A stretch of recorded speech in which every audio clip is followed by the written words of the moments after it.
Yin and yang, death and life, FDR and Ronald Reagan. What's going to happen in the next political cycle? Check this out. Leave your comments, ding the bell, share it with your friends, and subscribe to our channel. Hubert in Central City, Pennsylvania. Hey, Hubert, thank you for watching Free Speech TV and for holding as long as you have. What's on your mind today? Yeah, Tom. First thing I'd like to say, I love it when you say that good Marine Smedley Darlington Butler's name. Indeed. I'm with what you. happened back then. Yeah. I mean, that was swept under the rug. But now you see how that really was.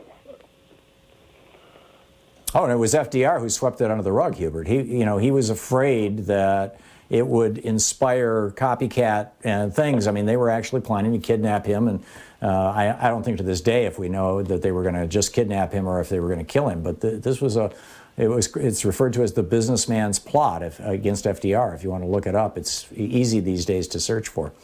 Is that what you called about? No, I didn't call. I just love it when you say Smedley Dog. We had good Marines like that still serving.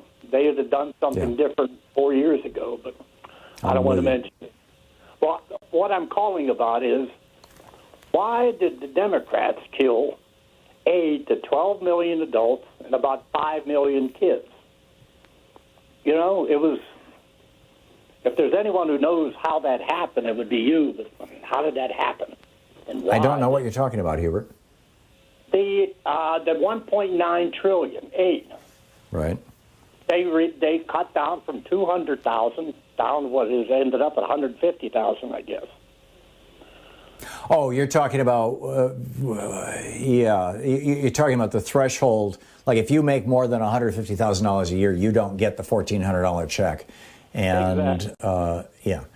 This was a demand that Joe Manchin made, and was apparently backed by a few other Democrats.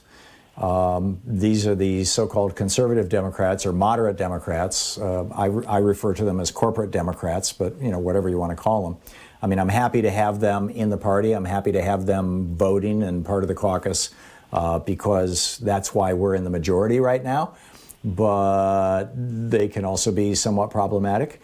But that's something you'd have to take up with Joe Manchin. Yeah, but I don't belong in that state. But no, I get it. Thing is, you mentioned a couple of days ago that you lived in Washington. And you were in that bubble there, and you think people down there really get it in their head that they are something. And I think I think Joe Manchin went through that cycle. When he was, the big deal guy, and there were all these articles about, Joe Biden thinks he's president, but Joe Manchin's actually president. Quack, quack, quack. I think he got taken down a peg when he was originally, fighting against this bill. Because now, or against the filibuster rather, because now he's saying, I'm open to modifying the filibuster, sure, let's do it.